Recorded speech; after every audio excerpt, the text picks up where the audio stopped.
angels waging war in the unseen realm. Global events fulfilling biblical prophecy.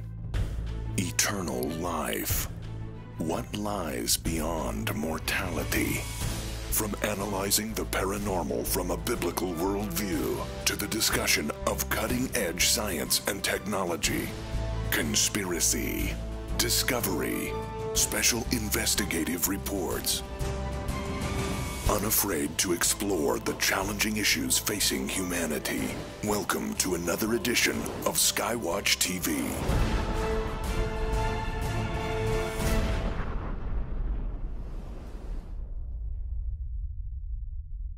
Believe it or not, there's a connection between the Freemasons, the ancient Mayans, and the ancient Egyptian god Osiris, and they all point to the year 2016.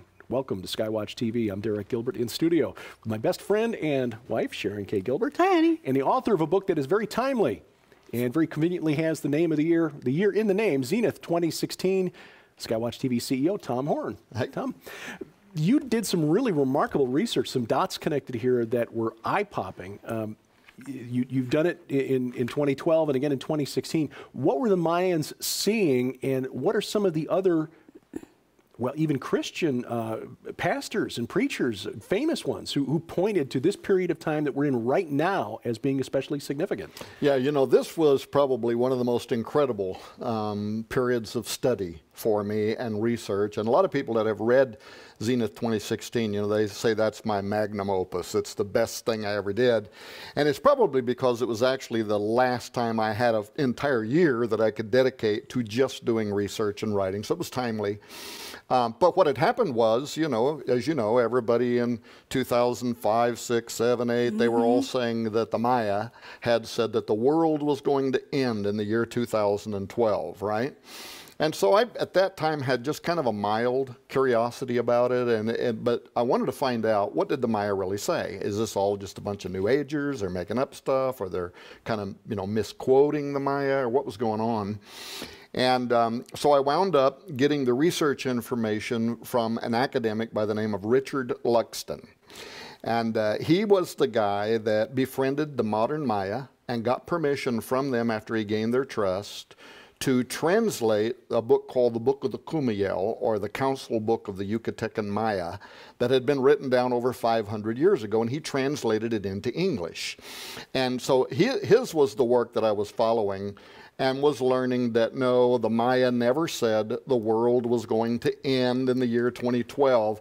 What they said was more interesting to me because it started sounding very much like the prophecy off the Great Seal of the United States, the Novus Ordo Seclorum. Yeah. What they were saying was, at the end of the long count in December 21st, 2012, essentially the cosmos was going to roll over into a final age of mankind, a final epoch that would witness some stuff that sounded like it was taken right out of the book of Revelation. Two great men would appear on the earth, sounded like the false prophet and the Antichrist. And then the judgment of God with famine and pestilence, and sounding like the Great Tribulation, very much so, right? yeah. So I started really getting into it, but I literally sat up in bed one night after I had read where Richard Luxton wrote this. He said, the dates that accompany the illustrations, now he's talking about the jaguar shaman here, the Chilambalam, and some stuff that he had written, stuff that he had said, and provided even diagrams. But he was a convert to Christianity as a result of the Spanish missionaries, the jaguar shaman. So he was mixing his Mayan beliefs with what he was finding in the apocryphal books of the Bible, right? And he was prophesying about the end. And what Luxton said was, he focused on the final 13 Katuns, which is a period of 19.7 years. I don't want to get us buried here in details, right? But he said that final 13-stepped countdown began in what he called the colonial count, 1776. Whoa! Which would be followed by 13 steps and then the return of their God. And those 13 steps were 19.7 years. So I'm laying there in bed one night, I'm saying, boy, these prophecies of the Chilambalam sure remind me of the Sibyl. And wait a minute, 1776, that's the base of the uncapped pyramid on the Great Seal, Yes. which also is 13 steps. And some of the leading American Freemasons had always said that those 13 steps represented distinct periods of time. And so I got out, my copy of the Great Seal, 1776, started counting the cartoons, 19.7 years, and saw where if you got to the top, right beneath the all-seeing eye would be the year 2012. But I also found out that the Gregorian calendar, our calendar, the equivalent of the cartoon was 20 years, and that ended in 2016, 3.5 years later. So I literally came out of my bed and said, wait a minute, this can't possibly, if it's a coincidence, it's a doozy, right? Yeah. To have 1776, 13 steps over which is hanging the all-seeing eye. And so that kind of launched me in the book Zenith 2016. And what people will find when they get that book and read it, they'll be astonished at how over thousands of years and from all kinds of cultures that had no connection. This was before the internet and iPhones and all that, right? No way to communicate. They all were fixating on the year 2012 and 2016. The Maya were fixated on it. The Aztec had their own cosmology about the end time, and they talked about the year 2012. Soon after, they said, Bolan Yakteku, the god of the underworld, who is down there guarding the bones of the giants. They say he holds the key to the bottomless pit. In Mayan cosmology, they say he's going to rise up to the surface of the earth and the giants are going to come with him. And then these 9 support gods are going to descend down from the heavens. So it sounds like great deception, and the pit is opening up from the book of Revelation, and the giants are coming up out of the earth. The Aeneid. Yes, very much, So, but one thing led to the other. I found that Jonathan Edwards, at the turn of the century, writing letters at the university level saying the Antichrist will appear in the year 2016. We found in the Zohar, because I had sent out this email. When this came to me in a revelation, I got up and got on my computer, right? Emailed every smart person I know. Everybody's smarter than me. I need to ask you a question, right? And it was, do you know of any connection with the Great Seal of the United States and Mayan prophecy? And we can talk a bit more about how I connected those dots in a moment. But J.R. Church, right, who used to lead Prophecy in the News and got cancer, died a few years ago, he emailed me back and he said, Tom, he said, I don't know anything about the Great Seal, but he said, did you know that in the Zohar, the rabbis from 700 years ago pinpointed when the Messiah would appear? And in the Zohar, in the Vieira section of the Zohar, he showed me this. I went and read it and found it. And, it said that in the year 5773, the Messiah will make himself known privately to the rabbis in Israel. 5773 in the Jewish calendar was 2012 to 2013 in the Gregorian calendar. So that was what JR wanted me to know, that they had saw the year 2012 too, right? Another group of people 700 years ago writing in medieval Aramaic. And this book, of course, the Zohar, is very important to Kabbalistic rabbis, mystical rabbis. And so anyway, I found that. What I've noticed is interesting is the way that it's written in there.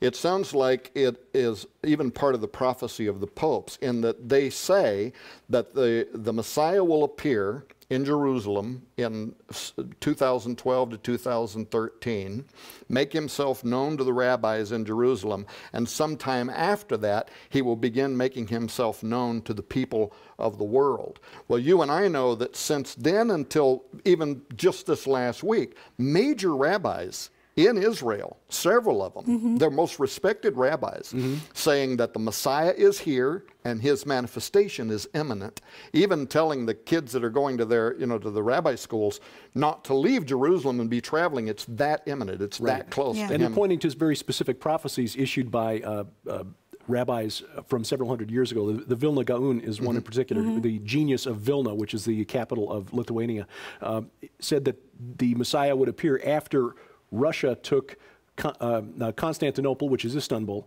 and the Crimea. Now, of course, Russia captured the Crimea from Ukraine in spring of 2014, and now with the feud going on between Russia and Turkey, the Russians still haven't really paid back Turkey for shooting down that plane in November. So there are some possibilities there that we might see some open conflict, especially as the Turks are agitating for an invasion of Syria where there are Russian soldiers deployed. So that's just one instance where the rabbis today are saying this from 300 years ago says that we should be looking for Messiah's appearance imminently. And there are groups of rabbis who have opened office in Jerusalem specifically to search with computer algorithms the Torah codes, looking through the numerical Hebrew equivalents to find messages, and the years 5775, 5776 keep appearing over and over. And that would be the period of time from September of 2014 through October of this year, 2016. Right. Yeah. So, well, I just was going to say earlier, you talked about how we were sort of fed the lie that 2012 actually was the end of the world. And of course, we all dismissed it and said, hey, we're still here. Yay, 2013 is here. The fact is, I think the majority of people, not you folks watching this show because you guys know better, the majority of people in the world think that, oh, we dodged a bullet in 2012, we're still here. They're not paying any attention to any of this, but it's right here in the open if we just look. Right. Well, there are videos from 2008 and 2009 where I was doing shows with Gary Stearman on Prophecy in the News and Sid Roth, and I was saying that's not what the Maya said. They're not saying the earth is going to end in 2012. What they were saying was more interesting, and it sounds very much like they were, you know, they're quoting the Novus Ordo Seclorum, that there is going to come the dawn of a final age of man. Now, here's another thing that's very interesting is when you read the Novus Ordo Seclorum and Anuet Coeptus, these are taken from Virgil's Aeneid and his Eclogue, in which he's actually quoting the Cumae Sibyl, the most powerful Sibyl or Sibylline prophetess who was a prophetess of the god Apollo. Yes, Apollyon. Yeah, what the New Testament would call Apollyon, the very spirit that's going to come up out, there he comes, Bolan Yakteku and all the giants, right, from their mythos to ours, because demons also know that this is going to happen, and so they try to capture those stories, misguide people into making it appear as if they're the ones with the revelation, like the Sibylline prophetess did in the New Testament, where she's following the Apostle Paul around saying these are men of God in order to try to stake some kind of claim that she too is a true prophetess and so Paul of God. drove the demon out of her. Yeah. So he gets frustrated and casts the demon out of her, and then you know everybody's mad now. Yeah. But you know, so now these rabbis, though, they're behaving as if they're either total believers or somebody has made himself known to them, because that's actually how they're talking. They're saying he's here and he's going to manifest himself. Now you've got a pope who also is a believer in prophecy. He not only is a believer in prophecy, he's also started to prophesy, and that's kind of spooky. He's now telling people, get ready, the end is here, you need to prepare yourself. He's saying these things himself. And he believes 2016 is special too, because he declared this a year of grace. Yes, and to that end, it was just announced just prior to the recording of this that he's sending out over 1,100 specially handpicked super confessors to hear the confessions of people who have committed what they call reserved sins under Roman Catholic doctrine, sins that normally only the Pope can forgive and offer absolution for. Because apparently they feel that something is happening and they need to expedite the process. They don't have time to go through the special Vatican Council, which was the normal process, going back to the 12th century. Now, we know this is not biblical. And we know that the only sin that is really unforgivable is blaspheming the Holy Spirit. So we're not saying that this is authentic doctrine, but we're trying to understand what they believe. The Pope, the rabbis, these other folks who are looking for these years to try to understand why they believe what they believe and how it will affect how they act. But clearly the Pope is believing that something is happening soon. That they're even delegating one of these super confessors to go to the Arctic Circle and hear the confessions of Eskimo. Okay, so this is something unique. And we're trying to cover so many bases in this one show, but this even goes into the ISIS apocalyptic vision, where they believe that Muhammad showed them, 400 some years ago, or at least a hadith ascribes him prophesying this war that would come at the end of time. But they've made a video that shows them, marching on Rome behind the Colosseum, and they come down into Rome. But they're, in their apocalyptic end time vision, there will be an army called the Army of Rome, maybe something is going to happen. This is what I suspect. Something is going to happen.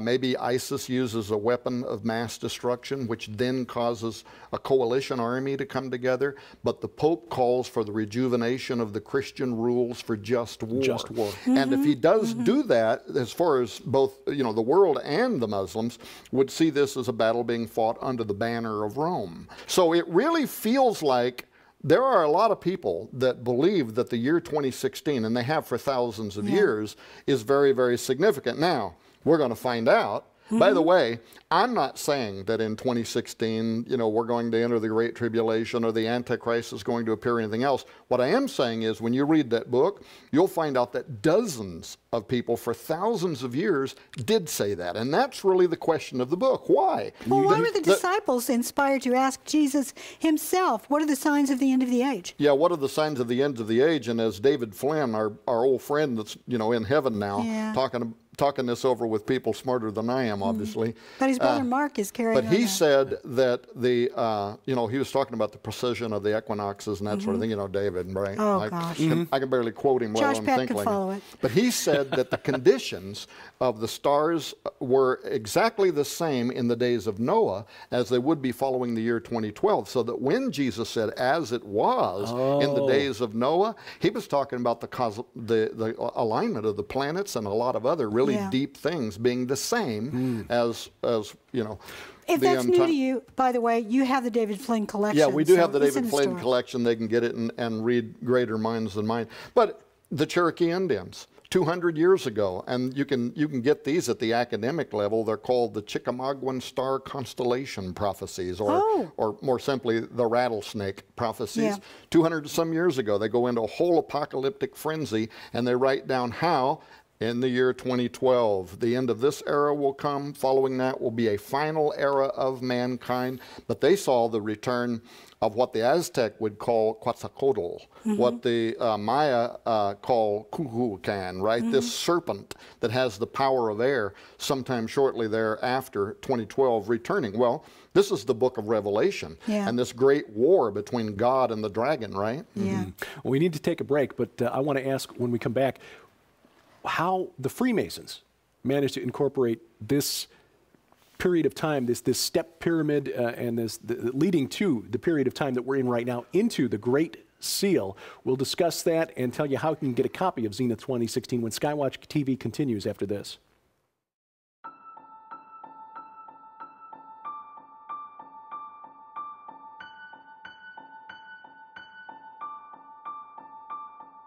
From the time she was little, Nita dreamed of horses. Every childhood fantasy rode on the back of a heroic white steed, coming to save the day. I don't know how long I've had this love in my heart for horses. It's just always been there. And when we were little girls, my sister and I would play all day long. I was always the white horse and she was always the little pink pig.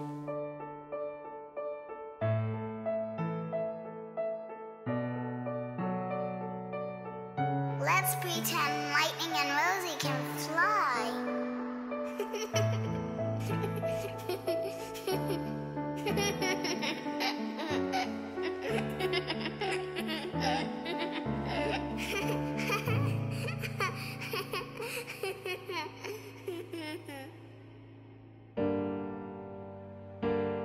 But everything changed in a heartbeat. On December 9th, 1971, a tragic car accident claimed the life of my dad and my best friend and my little sister. And I wondered after that if there was anything left to believe in.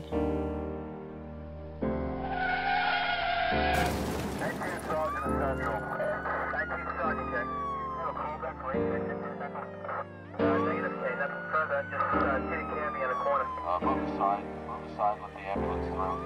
Please move aside. As a child of 13, I felt like I had lost practically everything. And I wondered, is this it? I mean, where do I go from here?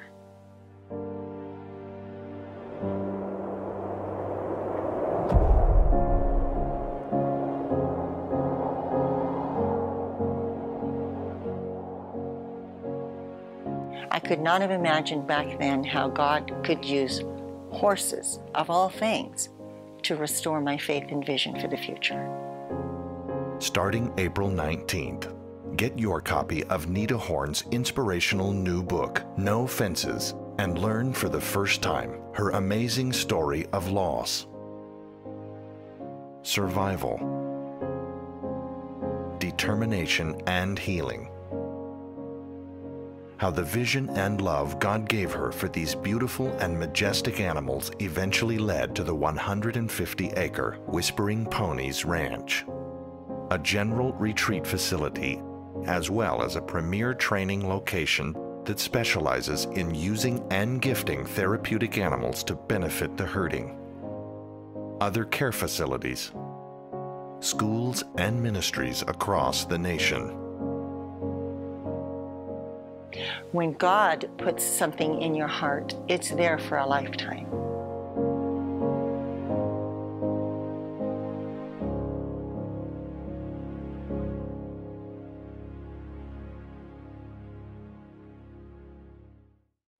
On the back of the dollar bill in your wallet is apparently a prophecy that points to the year in which we are living right now. Welcome back to SkyWatch TV. We're talking with Tom Horn, the author of Zenith 2016.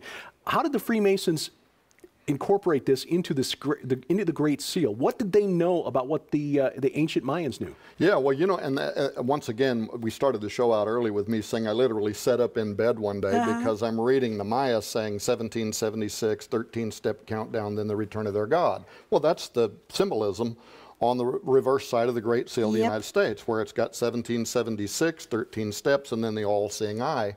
And I did want to know if that was just an amazing coincidence or if the early Freemasons were influenced by the belief of the Mesoamericans. So I started doing the research, and when people get the book, Zenith 2016, because there's 2 or 3 chapters dedicated to this paper trail, if you will, they'll find out that you know, Manly P. Hall and others said that all of the most esoteric knowledge of the American Freemasons came from the red men out of Mesoamerica. So you start finding out they were heavily influenced, but we found even more evidence than that. There was an Italian painter who was famous by the name of Constantino Brumidi, and he worked for the Vatican and he worked for the churches in Rome doing paintings and stuff.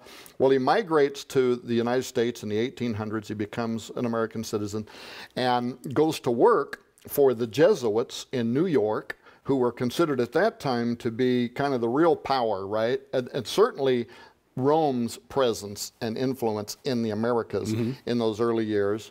But abruptly in 1854, they send Brumidi to go to Mexico. For what purpose? To make copious notes of the Aztec calendar stone that ends in the year 2012, right? He comes back from that trip. He goes directly to Washington, D.C., where he meets with Quartermaster General Montgomery C. Meigs, who was the guy that was supervising the construction of the dome, the U.S. Capitol Dome and the wings of the dome. He's appointed to be, you know, the official government painter. And boy, this could be several shows. He goes inside the U.S. Capitol Dome and goes up into the belly of Isis, right? The dome. And he paints the apotheosis of George Washington. George Washington becoming a god. Now, you guys had Mike Heiser on recently talking about the divine council and the 70 angels that were given authority over the nations and then they fell. Well, if you follow that through history, and nobody knows exactly when this happened, but in Gnostic Christianity and in the Rosicrucian and some of the early occult movement, the 70 angels became 72. Nobody knows exactly when or why that happened, but they became 72. Well, in the apotheosis of Washington, right below it are 72 pentagrams for the purpose of controlling these angels that are over the world. It's highly occultic in nature. Right below that is what's called the frieze of American history. Now, if you can still, I think you can still go on a tour of the Capitol Dome. Go inside and stand under the dome. Look at the frieze of American history. And of all of the things that Constantino Brumidi could have painted, right, in the frieze of American history, he paints Montezuma and Cortez meeting each other, and here is the giant Aztec calendar stone that came to its conclusion in the year 2012. But right below that, he paints what's called the sacred fire, which means it relit in December of 2012 to give birth to a final era of mankind. So we were able to find fabulous evidence that the Freemasons were very much aware of the belief system of the Maya, and did incorporate it not just into the Great Seal. The entire city is laid out as an ancient Egyptian grid with the dome. It's based on the story of Isis and Osiris.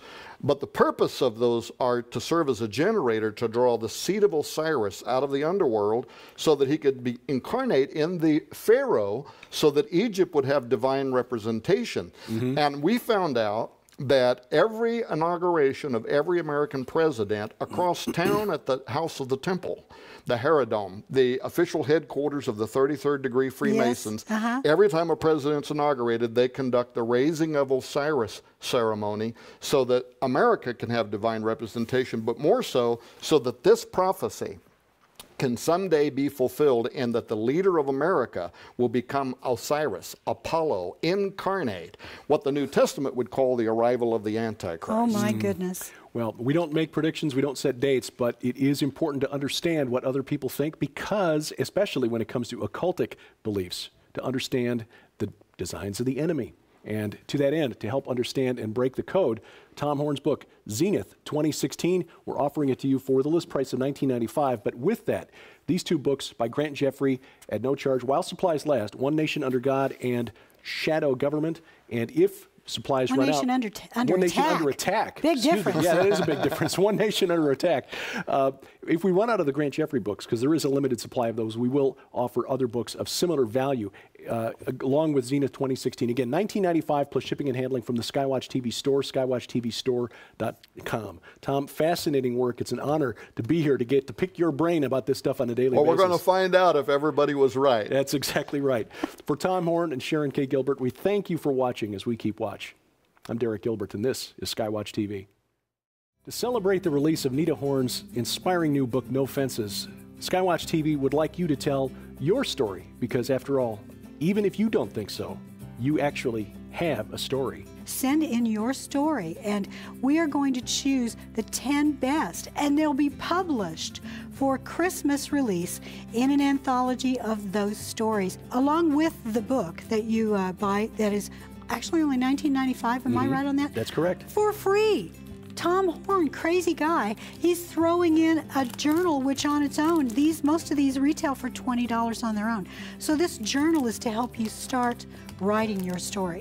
When you buy the book, not only are you going to be enrolled in this and you can send in your story, but you'll get a plastic pony, you'll get a journal of your own, and the proceeds from the book are going to help fund the studio we're building for Skywatch Women, and Nita Horn is going to be one of our panel members. The 10 authors who are selected for the anthology, published by Defender Publishing in time for Christmas, will also receive a $500 cash prize. That'll go a long way at Christmas time, won't it? Yes, it will. Even if your story is not one of those selected for the anthology, if you've taken the time to write your story, you've left a legacy for your children and for your grandchildren. Amen to that. For complete instructions and details on this opportunity, please log on to skywatchtv.com/nofences.